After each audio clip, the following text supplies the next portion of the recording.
24/5/2021 காலை முரளி. ஓம் சாந்தி. பாப்தாதா. இனிமையான குழந்தைகளே, நீங்கள் ராவணனின் வழிப்படி நடந்து பாபாவை நிந்தித்ததால் பாரதம் சோழியை போன்றாகிவிட்டது. இப்போது அதை தெரிந்து கொண்டு நினைவு செய்தால் செல்வந்தராகிவிடுவீர்கள். கேள்வி: எனிப்படத்தில் எந்த ஒரு அதிசயமான ரகசியம் அடங்கியிருக்கிறது? பதில்: அரைக்கல்பம் பக்தி நடனமாகும். அரைக்கல்பம் ஞானத்தின் நடனமாகும். பக்தி நடனம் நடக்கும்போது ஞானம் கிடையாது. ஞானத்தினுடையது நடக்கும்போது பக்தி கிடையாது. அரைக்கல்பம் ராவணனின் பிராப்தி நடக்கிறது. மேலும் அரைக்கல்பம் குழந்தைகளாகிய நீங்கள் பிராப்தியை அனுபவிக்கிறீர்கள். இந்த ஆழமான ரகசியம் ஏணிப்படி படத்தில் அடங்கியிருக்கிறது. பாடல்: ஓம் நமச்சிவாய. ஓம் சாந்தி. பாபா வந்து புரிய வைக்கின்றார். பக்தி மார்க்கத்தினரையே பக்தி நடனம் ஆடினீர்கள், ஞானத்தின் நடனம் ஆடவில்லை. பக்தி நடனம் எப்போது இருக்கிறதோ அப்போது ஞானத்தினுடையது இருக்காது. ஞானத்தினுடையது இருக்கும்போது பக்தியினுடையது இருக்காது. ஏனென்றால் பக்தி நடனம் இறங்கும் கலையில் கொண்டு செல்கிறது. பக்தியினுடைய நடனம் இறங்கு கலையில் கொண்டு செல்கிறது. சத்தியயுகம் திரேதாயுகம் பக்தி இல்லை. பக்தி துவாபர யுகத்திலிருந்து ஆரம்பமாகிறது. பக்தி ஆரம்பமானதும் ஞானத்தின் பலம் நிறைவடைகிறது. பிறகு இறங்கும் கலை ஏற்படுகிறது. எப்படி இறங்குகிறார் என்பதை பாபா புரிய வைக்கின்றார். குழந்தைகளாகி நீங்கள் என்னை மிகவும் நிந்தித்து விட்டீர்கள் என நான் கல்பமாக வந்து குழந்தைகளுக்கு கூறுகின்றேன். எப்போதெல்லாம் பாரதத்தில் இந்த ஆதிசநாதன் தேவி தேவதா தர்மத்தின் நிந்தனைகள் அதிகம் நடக்கிறதோ அப்போது நான் வருகிறேன்.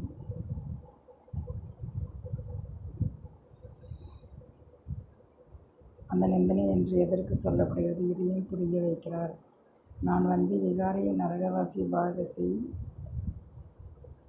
கல்பமாக சொர்க்கவாசியாக மாற்றுகிறேன்.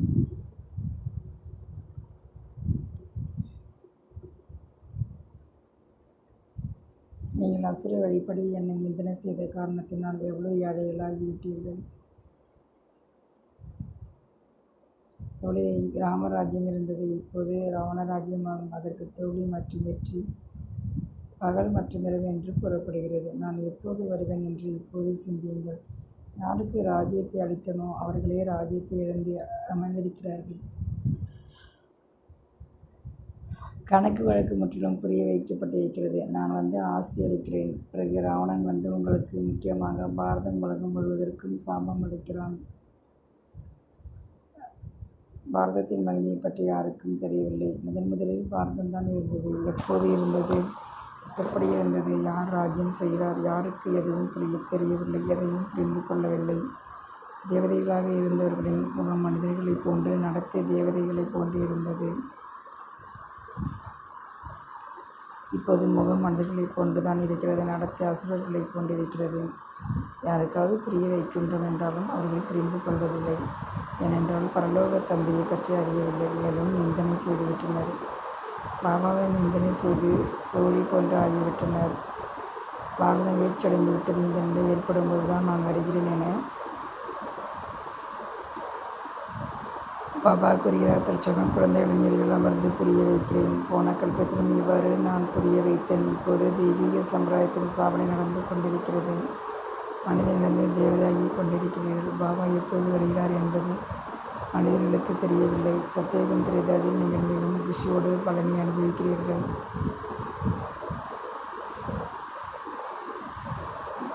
என்பது மனிதர்களுக்கு தெரியவில்லை. பிறகு துவாபர யுகத்திலிருந்து ராவணனின் சாபத்தை அடைந்து முற்றிலும் அழிந்து போகிறீர்கள்.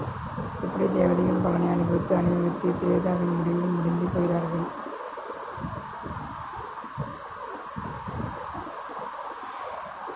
பிறகு ராவணனின் அசுர பிராப்தி ஆரம்பமாகிறது.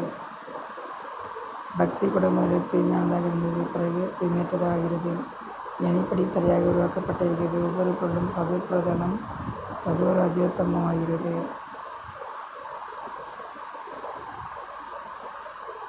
சதோ பிரதானம் சதோ ரஜோத்தமோவாகிறது. எனிப்படியில் துரியறிக்கொண்டே போகிறது. குழந்தைகளாய் உங்களுக்கு மிகவும் நன்கு புரிய வைக்கப்படுகிறது. ஆனால் தாரணை குறைவாக இருக்கிறது. சிலருக்கு புரிய வைப்பதற்கு அறிவு முற்றிலும் இல்லை. சில நல்ல அனுபவியாக இருக்கிறார்கள். அவர்களுடைய தாரணை மிக நன்றாக இருக்கிறது. வரிசை கிரமத்தில் இருக்கின்றார்கள் அல்லவா? மாணவர்கள் ஒன்று போல இருக்க மாட்டார்கள். ஏதாவது ஒரு தம்பரை நிச்சயம் இருப்பார்கள். யாருக்கு வேண்டுமானாலும் புரிய வைப்பது மிக எளிதாகும்.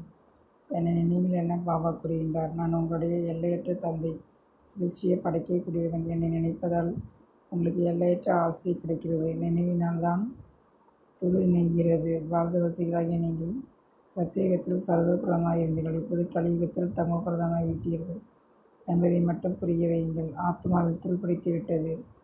தூய்மையாகவும் யாரும் அங்கே போக முடியாது. புது உலகத்தில் சதோப்பிரதானமாக இருக்கிறீர்கள். உடை புதியதாக இருந்தால் சதோப்பிரதானம் என்பார்கள். பிறகு பழையதாகி தமோ பிரதானமாகி விடுகிறது. இப்போது அனைவரின் அடையும் கிழிகின்ற நிலையில் இருக்கிறது. அனைத்தும் முற்றுப்போன நிலையை அடைந்திருக்கிறது. உலகத்திற்கு அதிபதியாக இருந்தவர்கள் முற்றிலும் ஏழைகளாக இருக்கிறார்கள். அவர்கள்தான் சுதந்திரர்களாக ஆக வேண்டும். இந்த விஷயங்களை மனிதர்கள் புரிந்து கொள்ளவில்லை. பாரதம் சொர்க்கமாக இருந்தது. இந்த லட்சுமி நாராயண ராஜ்யம் இருந்தது. மற்ற தர்மத்தினர் பிறகுதான் வந்தார்கள். பாபா உங்களுக்கு உண்மையான விஷயத்தை புரிய வைக்கின்றார். கீதைக்கு எவ்வளவு மரியாதை இருக்கிறது பாருங்கள். படித்து படித்து முற்றிலும் கீழே விழுந்து விட்டார்கள். ஓ பதித பாவனா வாருங்கள் என அப்போது அழைக்கிறார்கள். நாம் கீழானவர்கள் ஆகிவிட்டோம். பகவான் மட்டுமே சத்கதி கொடுக்க முடியும். மற்ற சாஸ்திரங்கள் அனைத்தும் பக்தி மார்க்கனுடைய வழியாகும். நம் பாபாவின் ஞானத்தால் தேவதையாகிறோம் என்பது உங்களுடைய புத்தியில் பதிந்திருக்கிறது. இப்போது முழு உலகின் மீதும் வைராக்கியம் வர வேண்டும். சன்னியாசி கூட பக்தி செய்கிறார்கள். கங்கையில் நீராடுகிறார்கள் அல்லவா? பக்தி கூட சதோ பிரதானம் பிரகராஜு தமோவை அடைகிறது. இதுவும் இவ்வாறே ஆகும். அரைக்கல்பம் பகல், அரைக்கல்பம் இரவு என பாடப்பட்டிருக்கிறது. பிரம்மாவுடன் நிச்சயம் பிராமணனுடையதாகும். இலக்கம் இப்போது நீங்கள் பகலுக்கு சொல்கிறீர்கள். பக்தி என்ற இரவு முடிவடைகிறது. பக்தியில் துக்கம் நிறைந்திருக்கிறது. அதற்கு இரவு என்று பெயர். இருளில் பகவானை சந்திப்பதற்காக அலைந்து கொண்டிருக்கிறார்கள். பக்தி மார்க்கத்தில் சத்கதியை கொடுக்கக்கூடியவர்கள் எவரும் இல்லை. உங்களை தவிர யாரும் யதார்த்தமாக பகவானை புரிந்து கொள்ள முடியவில்லை. ஆத்மா புள்ளி, பரமாத்மா புள்ளி. இந்த விஷயம் யாரும் புரிந்து கொள்ள முடியாது. பரமாத்மாவை செய்யும் வந்து பிரம்மாவின் உடல் மூலம் புரிய வைக்கிறார். அவர்கள் பிறகு பாக்கியரதன் காளையின் வடிவத்தில் காண்பித்து விட்டனர். இப்போது காளை மாட்டின் விஷயம் எதுவும் இல்லை. பாபா அனைத்து விஷயங்களையும் நன்கு புரிய வைக்கின்றார். ஆனால் யாருடைய புத்தியிலும் முழுமையாக புரியவில்லை. குழந்தைகளே, நான் ஆத்மாக்களை உங்களின் தந்தையாக இருக்கிறேன் என பாபா புரிய வைக்கிறார். நீங்கள் என்னையும் ஆஸ்தியை நினைத்தால் உங்களுடைய விகிரமம் அழிந்துவிடும். இருப்பினும் மறந்து போய்விட்டாய் என்று கூறுகிறீர்கள். ஆகா, எப்படிப்பட்ட மாணவர்கள் தந்தை எப்படி மறக்க முடியும்? மனைவி, கணவன் அல்லது குழந்தைகள் தந்தையை எப்போதாவது மறக்கிறீர்களா? இப்போது நீங்கள் மறந்து போகிறீர்கள். பாபா, நீங்கள் எங்களை சொர்க்கத்திற்கு அதிபதியாக்கி கொண்டிருக்கிறீர்கள். இருப்பினும் மறந்து போகிறேன் என்கிறீர்கள். நினைக்கவில்லை என்றால் உள்ளுக்குள் இருக்கும் துரு எப்படி நீங்கும் என பாபா கூறுகிறார். முக்கியமான விஷயம் நினைவுடையதாகும். நமக்கு மற்ற தர்மங்களின் தொடர்பு இல்லை. பள்ளிக்கூடத்தில் வரலாறு புவியலை பற்றி வைக்கிறார்கள். சிலர் முற்றிலும் புரிந்து கொள்வதில்லை. தந்தை படிக்க வைக்கிறார். இது புத்தியில் பதிவதில்லை. சரி, அப்பா மற்றும் ஆஸ்தி நினைவுங்கள். இதையும் மறந்து போகிறீர்கள். எதற்காக? அரைக்கல்பமாக பக்தி செய்து வந்தீர்களோ அந்த தந்தை நினைப்பதில்லை. குழந்தைகளாக உங்களின் புத்திகள் இருக்கிறது. இப்போது இந்த உடலை விட்டுவிட்டு ராஜ்யத்திற்கு போகும். சூட்சுமத்தில் அவருடைய அதிக தோற்றத்தை பார்க்கிறீர்கள். வைகுண்டத்தில்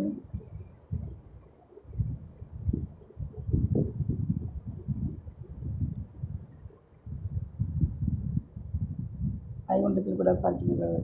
இந்த மம்மா பாபா தான் லட்சுமி நாராயண ஆகிறார்கள் என உங்களுக்கு தெரிகிறது. நீங்கள் சத்தியத்தில் இருக்கும்போது ஒரு உடலை விட்டுவிட்டு இன்னொன்றை எடுக்க வேண்டும் என புரிந்து கொள்கிறீர்கள்.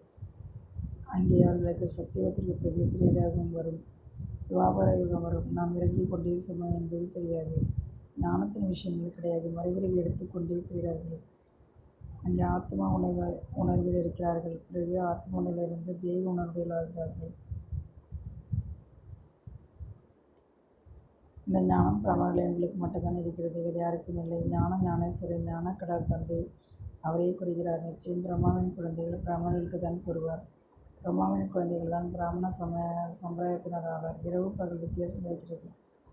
நீங்கள் முயற்சி செய்து சம்பூர்ண குணவான் ஆகிறீர்கள்.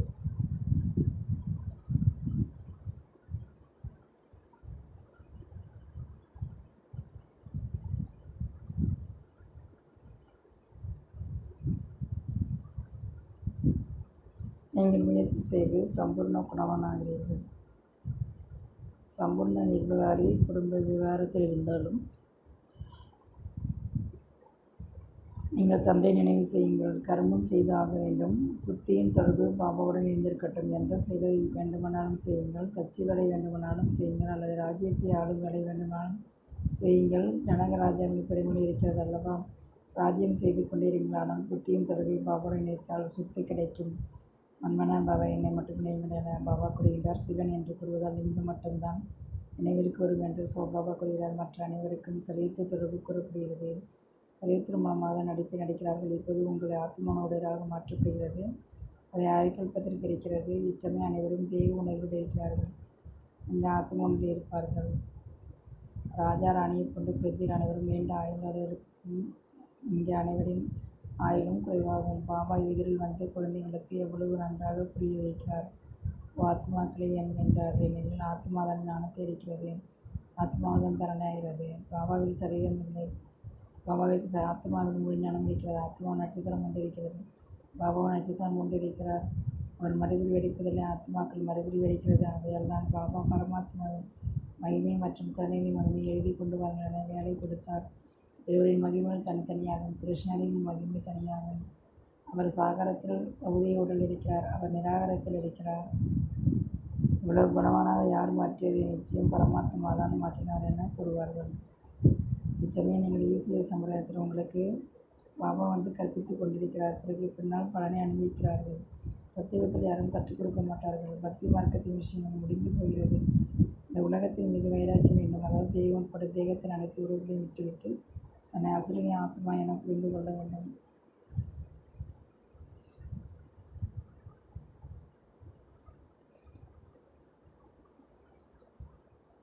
தனியாக வந்தீர்கள், தனியாக போக வேண்டும். இந்த பழைய உலகம் அழியப் போகிறது. நாம் அனைவரும் புது உலகிற்கு செல்வோம்.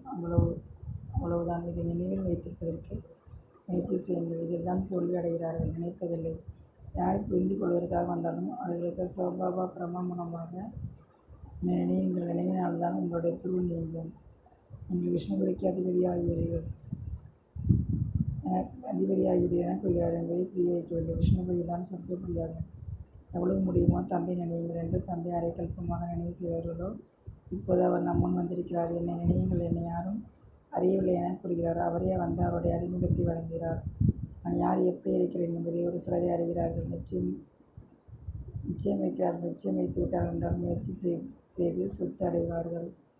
என்னை நினைவு செய்தால்தான் உங்களுடைய உயரங்கள் அடையும். மேலும் நீங்கள் தூய்மையாகி தூய்மையான உலகத்திற்கு அதிபதியாவீர்கள்.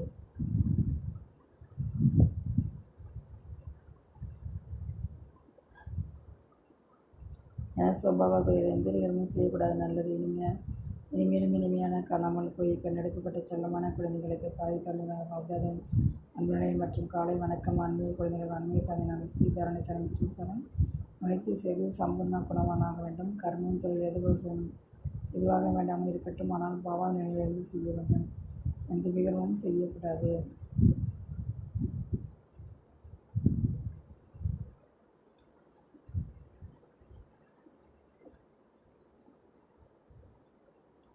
இந்த பழைய ஆடையோடு இற்று போய்விட்டது. இதன் மீது பட்டுதலை நீக்க வேண்டும். ஆத்மாவை சதவிபரமாக மாற்ற முயற்சிக்க வேண்டும். வரதானம் செய்வது மற்றும் சொல்வது இந்த இரண்டையும் சமமாக வைத்து தரம் நிறைந்த சேவை செய்யக்கூடிய உண்மையான சேவைதாரியாகுக. முதலில் செய்வது, பிறகு சொல்வது. இதில் எப்பொழுதும் கவனத்தில் இருங்கள். சொல்வது எளிதாக இருக்கிறது, செய்வதில் தான் முயற்சி தேவைப்படுகிறது. முயற்சியின் பலன் நன்றாக இருக்கிறது, ஆனால் ஒருவேளை அவற்றிலுள்ள சொல்லிவிடுதான் செய்வதில்லை என்றால் சேவையின் கூடவே டிஸ்சர்வீஸ் சேவைக்கு எதிராக வெளிப்படுகிறது. அமிர்தத்தில் விஷத்தின் ஒரு துளியளவு விழுவதனால் முழு அமிர்தம் விஷமாகிவிடுகிறது. அதே போல் எவ்வளவுதான் சேவை செய்தாலும் கூட சிறிய தவறு சேவை பாழாக்கி விடுகிறது. ஆகையால் முதலில் தன் மீது கவனம் கொடுக்கும்பொழுது தன் உண்மையான கொடுக்கும்பொழுது தான் உண்மையான சேவைதாரி என்று சொல்ல முடியும். சிலரும் வேற்றுமை ஒற்றுமை கொண்டு வருவது சீர்கட்டதை செய்வது. இதுதான் கணத்தை விட பெரிய விசேஷத்தன்மையாகும். மாதேஸ்வரி அவர்களின் விலைமதிப்பிடாத மகா வாக்கியம். மாதேஸ்வரி அவர்களின் விலைமதிப்பிட முடியாத மகா வாக்கியம். நேரைக்கலை மற்றும் இறங்கைக்கலையின் முக்கிய வேறு என்ன? இவ்வளவு முயற்சி செய்து ஜீவன் முக்தியின் பதவி அடைகிறார்கள். ஆனால் மீண்டும் அங்கு என்ன காரணத்தினால் செய்வதனால் நாமே கீழே இறங்கிறோம் என்று பல மனிதர்கள் இந்த கேள்வியை கேட்கிறார்கள். இது வெற்றி மற்றும் தோல்வியின் விளையாட்டு என்று நாம் சொல்வோம். ஆனாலும் இதில் முன்னேறும் கலை மற்றும் இறங்கு கலை ஏற்படுவதற்கான காரணம் ஏதாவது காரணம் அவசியம் இருக்கும். எந்த ஒரு காரணத்தினால் ஆதாரித்தினால்தான் இந்த விளையாட்டு நடைபெறுகிறது. முயற்சியின் மூலம் எப்படி நாம் முன்னேறுகிறோமோ அதுபோன்று இறங்குவதற்கு கூட ஏதாவது காரணம் அவசியம் இருக்கும். அப்போது காரணம் ஒன்றும் மிகப்பெரியதல்ல. சின்னஞ்சிறிய தவறு செய்தனன் என்றும் பரமாத்மா கூறுகிறார். என்னை நினைவு செய் என்றால் தான் உங்களுக்கு முக்தி, ஜீவன் முக்தி என்ற பதவியை கொடுக்கிறேன். அதே போல தேக அபிமானத்தின் காரணத்தினால் பரமாத்மாவை மறப்பதால் கீழே இறங்கிவிடுகிறீர்கள். ஒரு தவறான பாதையில் சென்ற 5 விகாரங்களில் சிக்கிக்கொள்வதனால் துக்கத்தில் வந்து விடுகிறோம். இது நம்முடைய தவறு தானே தவிர படைப்பவரின் தவறு கிடையாது. உலகத்தினர் துக்கம் சுகத்தை கொடுப்பது பரமாத்மா என்று கூறுகிறார்கள். இவ்வாறு சொல்வது முற்றிலும் தவறானது. பாபா சுகத்தை உருவாக்கிறதை தவிர துக்கத்தை அல்ல. மற்றபடி உயர்ந்த செயலினால் நாம் சுகத்தை பெறுகிறோம். மேலும் கீழான தவறான செயலினால் துக்கத்தை அடைகிறோம். மற்றபடி நல்ல செயலுக்கான பலன் மற்றும் தவறான செயலுக்கான தண்டனை அவசியம் பரமாத்மா மூலம் கிடைக்கிறது.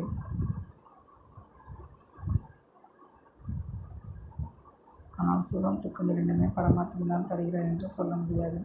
பரமாத்மா முன்னேற கலையில் நம்முடைய இருக்கின்றன. மற்றபடி இறங்க கலையில் மாயா இருக்கிறது. பொதுவாக சுகத்திற்காக தான் மற்றவர்களின் துணையை மற்றும் உதவி பெறுகிறார். மற்றபடி துக்கத்தை பெறும் பொழுது எந்த ஒரு நண்பனும் உடன் இருப்பதில்லை. மற்றபடி எவ்வாறு செய்கிறோமோ அதற்கேற்ற பலன் முடிவாகிறது. எனவே இந்த நாடகத்திற்கு துக்கம் மற்றும் சுகத்தின் விளையாட்டு தனது செயலில் இருக்கிறது.